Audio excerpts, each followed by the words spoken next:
Hello friends, welcome to Adda for career channel. నేను మీ దివాకర్. ఈరోజు మనం ఈ వీడియోలో రీసెంట్గా మనకి ఏపీలో police constable and sub inspector notification అయితే సుమారుగా 11,000 వరకు వేకెన్సీస్ ఉన్నాయి, నోటిఫికేషన్ వచ్చే అవకాశం ఉందని చెప్పేసి అయితే మనకు ఒక షార్ట్ నోటీస్ అయితే రిలీజ్ చేయడం అయితే జరిగింది అఫీషియల్గా. సో అందులోనే మనకి కమ్యూనికేషన్ కానిస్టేబుల్కి సంబంధించి కూడా వేకెన్సీస్ ఉన్నట్లయితే మనకైతే చెప్పడం జరిగింది. కాబట్టి సో దానికి సంబంధించి నాకు చాలామంది ఎంక్వైరీస్ అయితే స్టార్ట్ చేశారు. మా దగ్గర ఆన్లైన్ కోర్స్ ఉందా లేదా పీడిఎఫ్ మెటీరియల్ ఉందా అని చెప్పి అడుగుతున్నారు. సో ఇవన్నీ ఉన్నాయండి. సో వీటి గురించి చెప్పే ముందు దానికంటే మనం ఈ ఎవరెవరు ఎలిజిబిలిటీ ఉంది, ఏంటి, ఏజ్ ఎంత, ఎడ్యుకేషన్ క్వాలిఫికేషన్ ఏంటి, సెలక్షన్ ప్రొసీజర్ ఏంటి అనేది ఈ వీడియోలో తెలుసుకుందాం. సో ఈ వీడియోలోకి వెళ్ళే ముందు ఇంకా మన ఛానల్ ఎవరైనా సబ్స్క్రైబ్ చేసుకున్నట్లయితే కింద సబ్స్క్రైబ్ బటన్ నొక్కి సబ్స్క్రైబ్ చేసుకోండి. అదేవిధంగా బెల్ ఐకాన్ కూడా నొక్కినట్లయితే మన ఛానల్ యొక్క అన్ని వీడియోస్ మీకు నోటిఫికేషన్ ద్వారా రావడం అయితే జరుగుతుంది. ఓకే, మరి ఇంకా ఆలస్యం చేయకుండా వీడియోలోకి అయితే వెళ్ళిపోదాం.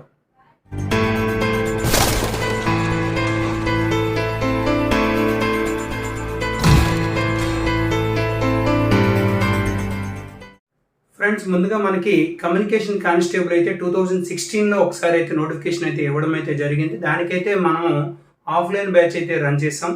సో అప్పుడు సంగతి అంటే 2016లో నోటిఫికేషన్ తగ్గట్టుగా ఈ ఏజ్, ఎడ్యుకేషన్ క్వాలిఫికేషను, ఈ పిఎంటి, పిఈటి వగేరా ఎగ్జామ్ సిలబస్ వాటన్నిటిని నేను కూడా కంప్లీట్గా 2016 నోటిఫికేషన్ బేస్ చేసుకుని అయితే చెప్పడం అయితే జరుగుతుంది. ఎందుకంటే రాబోయే నోటిఫికేషన్లో ఏమైనా మార్పులు చేర్పులు ఉంటాయా ఉండవా అని చెప్పేసి ఎవ్వరము గెస్ చేయలేము. ఏదైనా మార్పు ఉంటే నేను ఎక్స్పెక్ట్ చేసేది ఏంటి అంటే మధ్యలో కోవిడ్ వచ్చింది కాబట్టి ఏజ్ని ఉన్నదానికంటే ఏమైనా ఒక 2-3 ఏళ్ళు పెంచే అవకాశం ఉంటుంది.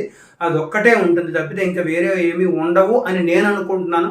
ఇది కంప్లీట్గా నా పర్సనల్ ఒపీనియన్. సరే, ఇంకా ఆలస్యం చేయకుండా మనం డీటెయిల్స్లోకి అయితే వెళ్దాము. సో మనకి ఏపీ కమ్యూనికేషన్ కానిస్టేబుల్ సంబంధించి యాజ్ పర్ 2016 నోటిఫికేషన్ అయితే మనకి ఏజ్ వచ్చేసరికి 18 to 30 ఇయర్స్ అండి. 18 to 30 ఇయర్స్ అండి. ఇది only general category.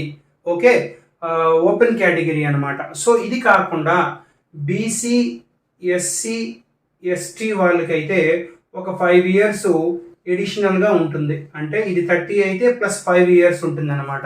BC, SC, ST ఇది 2016లో జరిగిన నోటిఫికేషన్ తగ్గట్టుగా ఏజ్ ఇది. ఇంకా కోవిడ్ పరంగా అయితే ఇంకొక 2 ఏళ్ళలో 3 ఏళ్ళలో పెంచుతారని అయితే నేనైతే అనుకుంటున్నాను. అది మనం చెప్పలేమన్నమాట. తర్వాత ఎడ్యుకేషన్ క్వాలిఫికేషన్కి వచ్చేసరికి ఎక్కువ మందికి ఎలిజిబిలిటీ ఉన్నది ఫస్ట్ నేను చెప్తున్నాను. ఇంటర్ ఎంపీసీ అండి. మ్యాథ్స్, ఫిజిక్స్, కెమిస్ట్రీ ఇంటర్మీడియట్లో చదువుకున్న వాళ్ళు ఎవరైనా ఈ ఎగ్జామ్ రాయొచ్చు. అండ్ అది కాకుండా ఐటీఐ చాలా మంది చేస్తారు కదా, ఐటీఐలో డిఫరెంట్ ట్రేడ్స్ ఉంటాయి. ఆ డిఫరెంట్ ట్రేడ్స్కి సంబంధించి ఎవరు ఎలిజిబుల్ కాదు అని చెప్పేసి నేనైతే స్క్రీన్ మీద 2016 నోటిఫికేషన్లో ఉన్నదాన్ని డైరెక్ట్గా నేను పెడతాను. మీరు అది చెక్ చేసుకోండి. నేను చెప్పేదానికంటే మీరు అది చెక్ చేసుకోండి, చాలా మంచిది. అదేవిధంగా బీటెక్ వాళ్ళందరూ కూడా ఎలిజిబులే. దాని గురించి మీరు పెద్దగా వర్రీ అవ్వాల్సిన అవసరం అయితే లేదు. ఓకే, తర్వాత పిఎంటి అంటే ఫిజికల్ మెజర్మెంట్ టెస్ట్ అండి. ఏంటంటే ఫిజికల్ మెజర్మెంట్ టెస్ట్. మెజర్మెంట్ అంటే హైట్, వెయిట్, చెస్ట్ వగేరా చెక్ చేస్తాడు. ఇందులో మనకి ఫస్ట్ వచ్చేసరికి పురుషుల సంగతి మనం చూసినట్లయితే పురుషులకి హైట్ వచ్చేసరికి 162 సెంటీమీటర్స్ ఉండాలి.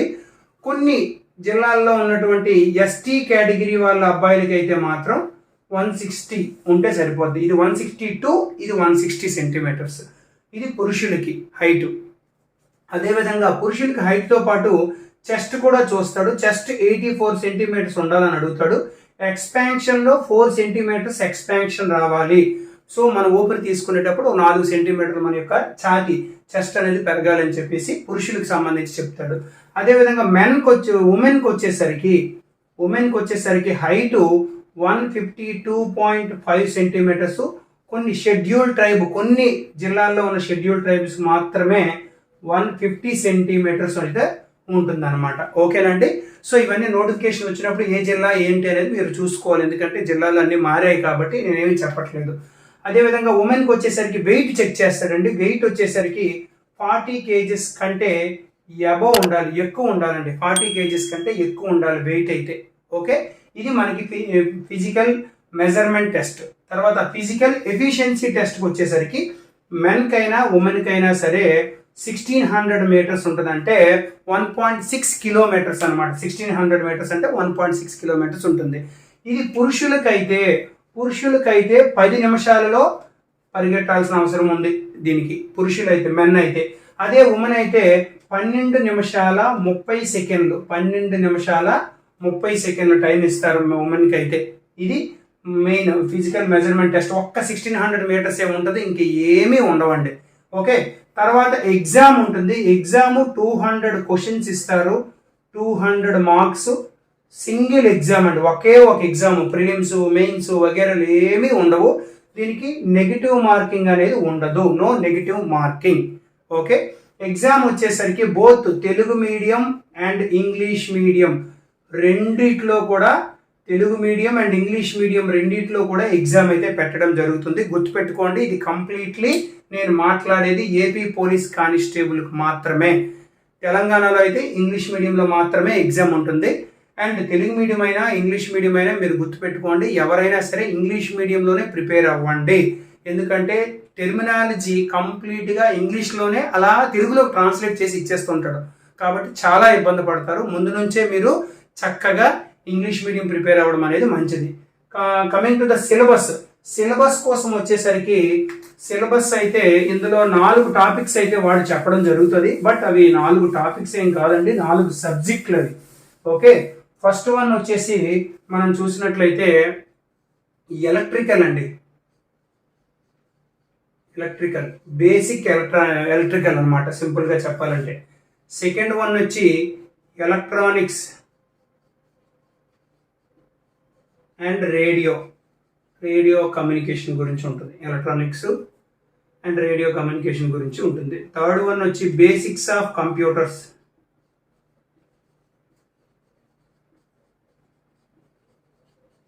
ఓకే, ఫోర్త్ వన్ వచ్చి టెలిఫోన్ సిస్టమ్. సో ఇది సిలబస్ అండి. ఈ సిలబస్కి సంబంధించి కంప్లీట్గా మన మొబైల్ అప్లికేషన్లో కంప్లీట్గా అన్ని మొత్తం సిలబస్ మీద వీడియోస్ అయితే చేయడం జరిగింది. ఐ థింక్ సో 80+84 ఇన్న వీడియోస్ ఉంటాయి. ఆ వీడియోస్ చూస్తే దాని మీద మీరు ప్రాక్టీస్ చేయాలి. వీడియోస్ ఒకటి చూస్తే అవ్వదు, నేను ఖచ్చితంగా చెప్తున్నాను, వీడియోస్ ఒకటి చూస్తే అవ్వదు, మీరు ప్రాక్టీస్ చేయాలి. ఓకే, సో దీనికి సంబంధించి మొబైల్ యాప్ అయితే మన దగ్గర ఉంది, అడ్డా 4 కెరియర్. ప్లే స్టోర్లోకి వెళ్ళి డౌన్లోడ్ చేసుకోండి. సో అందులో మీకు ఉంటుంది, ఆన్లైన్ క్లాసెస్ అయితే ఉంటాయి, ఇంతకు ముందే మనం చేయడం అయితే జరిగింది. అండ్ పీడిఎఫ్ మెటీరియల్ మనం 2016లో చెప్పినటువంటి మెటీరియల్ అయితే మన దగ్గర ఉంది, అది కూడా మనం ప్రొవైడ్ చేస్తున్నాము. దాంతోపాటు సమ్ ఎడిషనల్ పీడిఎఫ్ కంటెంట్ కూడా నేను యాడ్ చేయడం అయితే జరిగింది. అది ఓల్డ్ కాబట్టి కొంచెం ఓల్డ్ అయినా న్యూ అయినా ఈ సబ్జెక్టులు కరెంట్ అఫైర్స్ గట్ట కాదు కదా, ఇవేం మారిపోవు అనమాట. సో చాలామందికి ఉపయోగపడుతుందని చెప్పేసి అయితే నేనైతే ప్రొవైడ్ చేయడం అయితే జరిగింది. సో ఇది నాకు మీరు వాట్సాప్లో మెసేజ్ చేస్తే మీరు మనీ పే చేసి పంపిస్తే నేనైతే మీకు పంపించడం అయితే జరుగుతుంది. అండ్ ఇది కాకుండా చాలామంది నాకు ఆన్లైన్ క్లాసు, ఆఫ్లైన్ క్లాసు రకరకాలుగా అన్నీ అడుగుతున్నారు. సో దాని గురించి కూడా నేనైతే చెప్తాను. సో నేనైతే ఒక 3 కేటగిరీస్ డిసైడ్ అవుతున్నాను. అందులో ప్రయారిటీ ఏది అనేది నేను ముందుగా చెప్తాను, చూడండి ఒకసారి.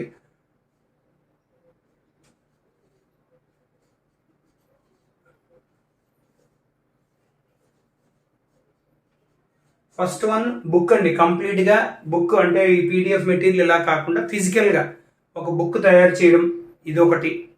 రెండోది ఏంటంటే ఆన్లైన్ లైవ్ క్లాసు, మూడోది ఏంటంటే ఆఫ్లైన్ క్లాసు. సో ఇది కొంచెం నాకు పాసిబిలిటీ చాలా తక్కువ ఉంటుంది, నేనైతే మ్యాక్సిమం చేయలేను ఇది ఆఫ్లైన్ అనేది. కాకపోతే డిమాండ్ని బట్టి ఇక్కడ ఎందుకు అంటే ఇవన్నీ టెక్నికల్ సబ్జెక్ట్స్ కాబట్టి చాలా ఎఫర్ట్స్ పెట్టాలి, మనీ పెట్టాలి, ఇవన్నీ మీకు అర్థం కావు కొత్తగా వచ్చే వాళ్ళకి. సో ఆల్రెడీ ఇవి చూసే వాళ్ళకైతే తెలుస్తుంది. సో ఇవన్నీ నేను పెట్టడానికైతే ట్రై చేస్తాను, బట్ మీ నుంచి వచ్చే రెస్పాన్స్ని బట్టి నేనైతే చేయగలుగుతాను. సో మీరు కామెంట్లో మీ ప్రయారిటీ ఏది, మీకు ఏది కావాలనేది మీరు పెడితే సో దాని ప్రకారం అయితే నేను ప్లాన్ చేస్తాను. ఆన్లైన్ లైవ్ క్లాస్ కోసం అయితే నేను ట్రై చేస్తున్నాను, బట్ ఈ మూడింటి కోసం నేను ట్రై చేస్తాను. బట్ నాకున్న డిమాండ్ బట్టి, మీ నుంచి వచ్చే రెస్పాన్స్ని బట్టి నేనైతే అది ఏం చేయాలని నేను డిసైడ్ అవుతాను, ఫస్ట్ ఏం చేయాలని డిసైడ్ అవుతాను అనమాట. కాబట్టి మ్యాక్సిమం ఈ లైవ్ క్లాస్ కాకపోయినా మళ్ళీ కొత్తగా వీడియో రికార్డింగ్ క్లాసెస్ అయినా నేను ప్రొవైడ్ చేస్తాను, అవి కంపల్సరీ చేస్తాను. బట్ లైవ్ క్లాస్ అయితే బాగుంటుంది అనేది చాలామంది అడుగుతున్నారు. బట్ అది ఎంతమంది ఏంటి అనేది నేను కూడా సరిగా క్యాలిక్యులేట్ చేసుకోలేను కాబట్టి మీరు ఈ వీడియో కింద కామెంట్లో మీకు ఏది ఎక్కువ ప్రయారిటీ అనేది అయితే ట్రై చేయండి. నాకైతే ఆఫ్లైన్ క్లాస్ అనేది నా వరకు అయితే కొంచెం కష్టమైన పని, బట్ మీ డిమాండ్ బాగుంటే మాత్రం నేనైతే ఖచ్చితంగా చేస్తాను అనమాట. ఓకేనండి.